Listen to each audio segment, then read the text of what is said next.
यह रिश्ता क्या कहलाता है का आने वाला ट्रैक अब और भी ज्यादा रोमांचक और चौंकाने वाला होने वाला है। कहानी में जबरदस्त ड्रामा, सस्पेंस और इमोशनल ट्विस्ट का तड़का लग चुका है। जी हाँ दोस्तों, इस बार शो में सबसे बड़ा ट्विस्ट लेकर आ रही है गीतांजलि की रहस्यमयी एंट्री, जिसने मायरा के होश पूरी तरह उड़ा दिए हैं। मायरा वैसे भी अंदर से काफी डरी और परेशान है। उसका मूड ठीक नहीं है क्योंकि आरा ने उसके साथ सख्ती दिखाई और डांट दिया। मायरा को उम्मीद नहीं थी कि आरा इस तरह से उसके साथ पेश आएगा, इसलिए वह चुपचाप बैठी रहती है, आंखों में आंसू लिए हुए। तभी अभीर उसे देख लेता है और मायरा की उदासी समझ जाता है। अभीर मायरा का बहुत अच्छा दोस्त बन चुका है और वह मायरा की तकलीफ को सहन नहीं कर पाता, इसलिए वह उसे मुस्कुराने की कोशिश करता है। अभीर कहता है, मायरा, तुम्हारी स्माइल दुनिया की सबसे खूबसूरत स्माइल है। शायद एक आइसक्रीम तुम्हारी मुस्कान वापस ला दे। मायरा हल्की सी मुस्कुराने की कोशिश करती है, लेकिन अंदर से उसका दिल अब भी भारी है। तभी अभीर पास के स्टॉल से आइसक्रीम लाने के लिए चला जाता है, लेकिन जैसे ही अभीर वहां से दूर जाता है, तभी गीतांजलि अचानक मायरा के सामने आकर खड़ी हो जाती है। गीतांजलि को देखकर मायरा की रूह कांप जाती है। उसकी आंखें फटी रह जाती हैं, देश केट जाती है और उसके होठों से चीख निकल जाती है। सामने खड़ी गीतांजलि बिल्कुल टूटी हुई, बिखरी हुई और बेसुध सी हालत में नजर आती है। उसके कपड़े मैले कुचैले हैं, बाल बिखरे हुए हैं और चेहरा डर और लाचारी से भरा हुआ है। गीतांजलि की आंखों में एक अजीब सा खालीपन है, जैसे उसने सब कुछ खो दिया हो।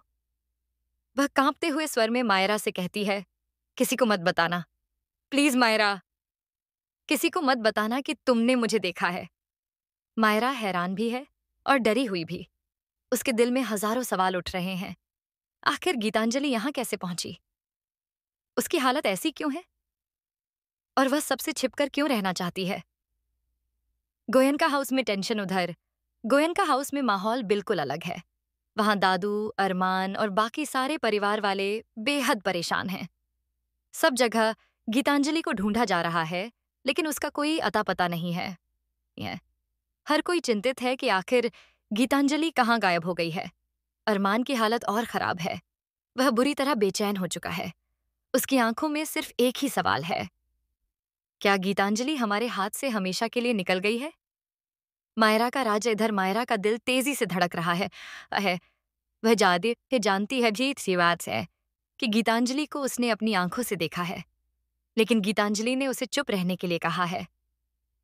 मायरा समझ नहीं पा रही कि वह क्या करे। जब अभीर वापस आता है और मायरा से पूछता है, क्या हुआ मायरा, तुम इतनी घबराई हुई क्यों लग रही हो? तो मायरा कुछ भी नहीं कहती। वह बस चुपचाप खड़ी रह जाती है। उसके हाथ में आइसक्रीम पिघलती रहती है, लेकिन वह बोल नहीं पाती। मायरा की आंखों में डर और भावुकता दोनों झलकते हैं। वह सोचती है, अगर मैंने सबको बता दिया कि मैंने गीतांजलि को देखा है, तो शायद वह मुझे कभी माफ नहीं करेगी। लेकिन अगर मैंने सच छुपा लिया, तो क्या मैं सही कर रही हूं? गीतांजलि का रहस्य गीतांजलि की आंखों में साफ दिख रहा है कि वह किसी बड़े राज को अपने अंदर छुपा रही है। उसकी हालत देखकर लग रहा है कि उसने कुछ बहुत भयानक देखा या सहा है, लेकिन वह किसी को भी सच बताना नहीं चाहती। उसका डर, उसकी थरथराती आवाज और उसकी आंखों से छलकते आंसू यही कह रहे हैं कि पीछे कोई गहरी साजिश है। और शायद यही साजिश अब धीरे धीरे मायरा को भी अपने जाल में फंसाने वाली है। आगे क्या होगा? अब असली सवाल यही है कि क्या मायरा गीतांजलि की बात मानकर चुप रहेगी, या फिर वह यह राज परिवार के सामने खोलेगी? क्या गीतांजलि मायरा को अपने साथ ले जाएगी और सच्चाई का हिस्सा बनाएगी, या फिर मायरा डर के मारे किसी को कुछ भी नहीं बताएगी? इमोशनल क्लाइमैक्स की तैयारी। दोस्तों, आने वाले एपिसोड्स में हमें ढेर सारा ड्रामा देखने को मिलने वाला है। दादू और अरमान की बेचैनी और बढ़ेगी। मायरा के दिल में सच और झूठ की लड़ाई चलेगी। और सबसे बड़ा धमाका तब होगा जब गीतांजलि जी अचानक गोयनका हाउस पहुंच जाएगी। उस वक्त सबकी आंखें फटी रह जाएंगी। सैकेट चाइनिंग किया की जारी है उनका। गीतांजलि एक सज्जिए क्योंकि हालत तिड़कर से बाहर कोई सदमाहरे में आजम साहब में आ जाएगा। तो दोस्तों, ये ट्रैक अब और भी दिलचस्प हो चुका है। मायरा का डर, गीतांजलि का रहस्य और परिवार की बेचैनी, इन सब के बीच अब कहानी नए मोड़ लेने वाली है। आपको क्या लगता है? क्या मायरा सच सबके सामने खोलेगी या गीतांजलि का राज हमेशा के लिए छुपा लेगी? हमें कमेंट में ज़रूर बताएं। साथ ही टेलीविज़न से जुड़ी ऐसी ही ताज़ा और चटपटी खबरों के लिए हमारे चैनल को सब्सक्राइब करना न भूलें।